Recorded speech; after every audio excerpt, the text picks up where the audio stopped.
بسم اللہ الرحمن الرحیم۔ السلام علیکم ورحمۃ اللہ۔ حضرت محمد صلی اللہ علیہ وآلہ وسلم کے معجزات۔ نبی کریم صلی اللہ علیہ وآلہ وسلم کا سب سے بڑا معجزہ قرآن پاک ہے، جس میں آج تک کوئی تبدیلی نہیں آئی۔ قرآن مجید کے رمز و اسرار پر کتابیں لکھی جا سکتی ہیں۔ علماء کے مطابق قرآن مجید کی سورہ قمر کی پہلی آیات میں نبی کریم صلی اللہ علیہ وآلہ وسلم کے معجزہ کا ذکر ہے، یعنی شق القمر کا۔ کفار کے مطالبے پر نبی کریم صلی اللہ علیہ وآلہ وسلم نے انگلی کے اشارے سے چاند کے 2 ٹکڑے کر دیے تھے۔ روایات کے مطابق معراج شریف کا سفر آپ صلی اللہ علیہ وآلہ وسلم کا ایک شاندار معجزہ ہے۔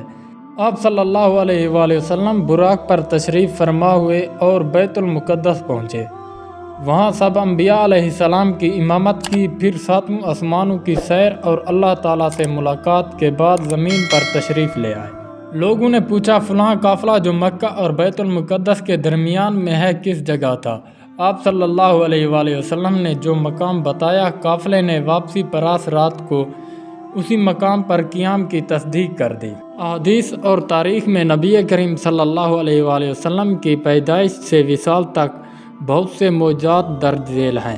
نبی کریم صلی اللہ علیہ وآلہ وسلم کے قلب مبارک کو فرشتوں نے کئی بار آب زمزم سے دھویا۔ اس واقعے کو شق صدر کہا جاتا ہے۔ نبی کریم صلی اللہ علیہ وآلہ وسلم کی دائی حلیمہ سعدیہ جب مکے آ رہی تھی تو بعض روایت میں ملتا ہے کہ ان کے پاس ایک اونٹ تھا جو بہت ہی کمزور تھا اور رک رک کر چل رہا تھا۔ دائی حلیمہ کے شوہر آپ کو ڈانٹتے کہ اونٹ تیز چلاؤ۔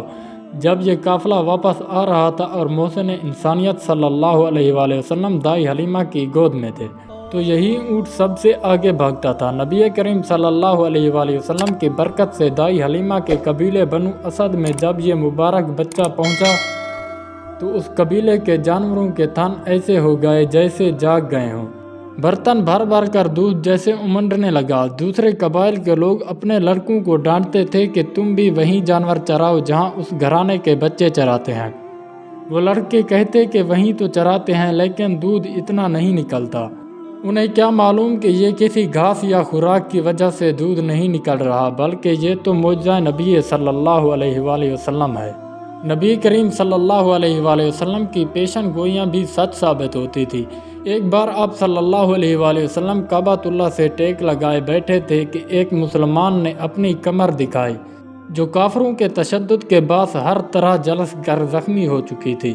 اس نے عرض کیا کہ ان کے لیے بد دعا کیجیے۔ آپ صلی اللہ علیہ وآلہ وسلم سیدھے ہو کر بیٹھ گئے اور ارشاد فرمایا کہ اللہ کی قسم ایک وقت آئے گا کہ صنعاء سے حضر موت عرب کے 2 کونے تک سونے سے لدی ایک نوجوان عورت تنہا سفر کرے گی اور اسے سوائے خدا کے کسی کا خوف نہ ہوگا۔ سلمان منصور پوری نے اپنی کتاب رحمت للعالمین میں ایسی کئی روایات کو نقل کیا ہے جن میں کسی نوجوان خاتون کا ذکر کیا گیا ہے جو ایک شتر پر سوار ہو کر تنہا صنعاء سے حضر موت تک گئی اور اس کے جسم پر سونے کے زیورات گویا لدے ہوئے تھے۔ ہجرت مدینہ کے سفر میں جب سراقہ بن مالک نے آپ صلی اللہ علیہ وآلہ وسلم کو آن گھیرا تو آپ صلی اللہ علیہ وآلہ وسلم نے فرمایا، سراقہ کیا حال ہوگا جب قیصر و کسریٰ کے کنگن تجھے پہنائے جائیں گے۔ دور فاروق رضی اللہ تعالی عنہ میں جب ایران فتح ہوا تو اس وقت کے بادشاہ لوگ اپنے ہاتھوں میں قیمتی دھاتوں کے کنگن پہنا کرتے تھے۔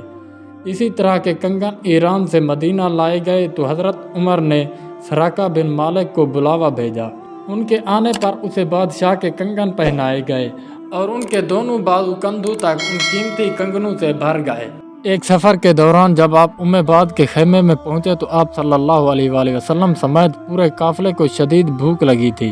اس خاتون کے ہاں ایک مریل بکری بندھی تھی۔ آپ صلی اللہ علیہ وآلہ وسلم نے ارشاد فرمایا، ہمیں بھوک لگی ہے، کچھ کھانے کو دو۔ تو اس نے عرض کیا، کچھ میسر ہوتا تو مانگنے کی نوبت ہی نہ آتی۔ اس بکری کے بارے میں استفسار ہوا تو بعد نے کہا کہ اس میں دودھ کا کیا سوال، یہ تو چلنے کے قابل ہی نہیں، تاکہ اپنے ریوڑ کے ساتھ جاتی۔ آپ صلی اللہ علیہ وآلہ وسلم نے اس بکری کی کمر پر اپنا دست مبارک پھیرا اور اس خیمے کا سب سے بڑا برتن لا کر اس میں دودھ دوہنا شروع کیا گیا۔ مریال بکری جو چلنے سے قاصر تھی، دست نبی صلی اللہ علیہ وآلہ وسلم کے معجزے کے باعث اس کے تھنوں سے نکلنے والے دودھ سے وہ سب سے بڑا برتن بھر گیا۔ تو دوستو یہ تھے ہمارے نبی صلی اللہ علیہ وآلہ وسلم کے معجزات، ان پر ایمان لانا ہمارے مسلمان ہونے کی سب سے بڑی گواہی ہے۔